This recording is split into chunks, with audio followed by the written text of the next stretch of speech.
in ka badan 100 qoys oo danyar oo ku nool magaalada Beledweyne xarunta gobolka Hiiraan isla markaana ay saameysay fatahaadii u geystay webiga Shabeelle ayaa ka faa'iideystay deeq raashin oo ay bixisay hay'adda daryeelka bulshada ee Kaalmo. Gudoomiyaha gobolka Hiiraan Cabdullaahi Axmed Maalin Sufuro xubno ka tirsan maamulka iyo hoggaanka hay'adda daryeelka bulshada ee Kaalmo ayaa goobjoog ka ahaa goobta lagu bixinayo deeqda raashinka. Gudoomiyaha hay'adda daryeelka bulshada ee Kaalmo Iidle Aadan Maxamed ayaa sheegay inay ka damqadeen duruufaha haysta dadka ay saameysay fatahaadii ku dhufatay magaalada Beledweyne. subax wanaagsan waxaa farxad noo ah anagoo hay'adda daryeelka bulshada ee Kaalmo inaan maanta joogno magaalada Beledweyne ee xarunta gobolka Hiiraan oo aan ka daafurayno deeqdii ugu horeysay raashin 100 qoys tiro kalena waa ay jirtaa dadka aad bay u nugul yihiin qaar baan guryahooda ugu tagi doonaa wali qaar baa biyaha ku go'doonsan gobolkan wuxuu ka mid yahay meelaha ugu daran ay fatahaadu sida xun u saameysay haddii aan nahay Kaalmana waxaan ku imaanay baaqi maamulka gobolka Hiiraan ee xaaladda adag ee halkan ka jirtay alxamdulillah rabbil caalamiin marka qoysaska maanta waxaan soo gaarsiinay raashin dhameystiran marakaneecadii sijaayadii iyo timirtii iyo saliidii alxamdulillah waxaan leenahay waxaan uga mahadcelinaynaa walaalihii Soomaaliyeed iyo gaar ahaan laba gabdhood oo la kala yiraahdo Amiira iyo Haboon oo deeqdan dadkina soo gaarsiiyay kamid ahaa amaanadiinii dadkii mudnaa ayaan soo gaarsiinay waxaan mahadcelinayaa oo halkan ka qirayaa in maamulka gobolka Hiiraan gudoomiye Cabdullaahi ugu horeeyo ay si wanaagsan noola shaqeeyeen na soo dhaweeyeen gacmaha noo fureen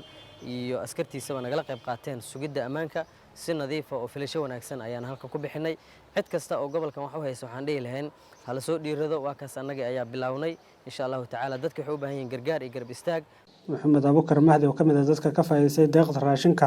ayaa ka mahad celiyay oo soo gaaray meesha lagu qaybiyo cuntada soo gaaray oo dhalinyarada Soomaaliyeed oo soo baxsatay cunana nasi maxay kooban tahay haaf bur haaf bariis haaf sokor iyo marakareeco caag saliid iyo timir dhalinyarada Soomaaliyeed oo soo baxsatay ilaahay qar asiyo waana ku maasiyo boqolkiiba boqol jeedna waa noogu soo dareen boqolkiiba boqol ku maasiyo waan ku faraxsanahay waa Soomaaliyeed oo deeqda soo bixiyay boqolkiiba boqol waana ku maasiyo waana ma celina waa Soomaaliya ilaahay midaqana qar asiyo waana ku maasiyin shatiga gaar ka maray qarka la waafajiyo.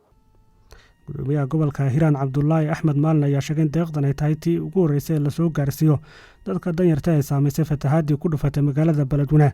isagoo u mahad celiyay hay'adda Kaalmo iyo cid kasta oo ka qayb qaadatay bixinta deeqda raashinka. waxaan rabaa inaan halkan saaka uga mahad celiyo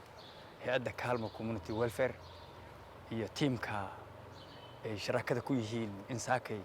la soo gaarsiiyo deeq raashin ah oo isku dhan oo bariis sokor bur saliid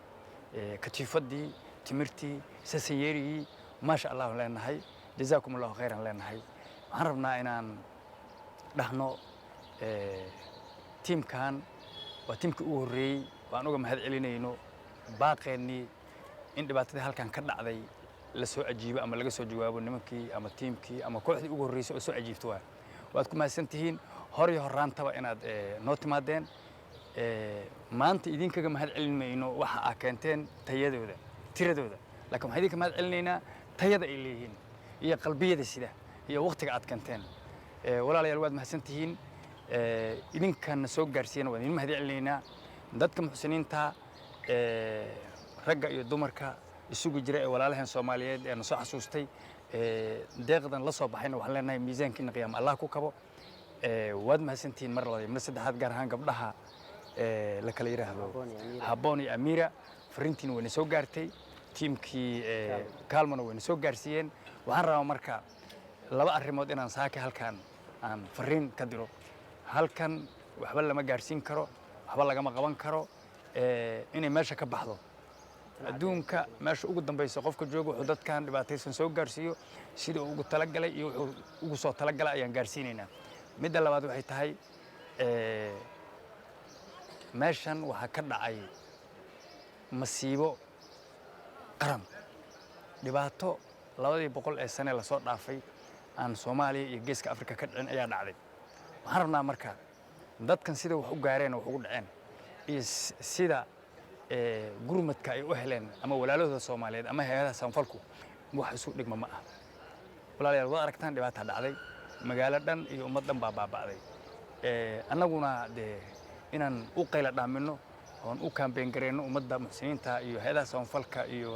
mooyaane wax kale oo gaar ah u gari karnaa ma jiraan sida tiimka kaalmo iyo walaalihii kale uu gaaro qabarkeena ama fariinteena waxaan ka codsanaynaa dadka in la soo kaalmeeyo bulshada danyarta ee ku nool magaalada Beledweyne ayaa weli la daala dhacaya duruufiyaha ay ka dhaxleen fatahaadii u geystay webiga Shabeelle isla markaana aan helin inta badan gurmad ku filan. Maxamed Cabdi Sanay, Radio Beerlula, Beledweyne.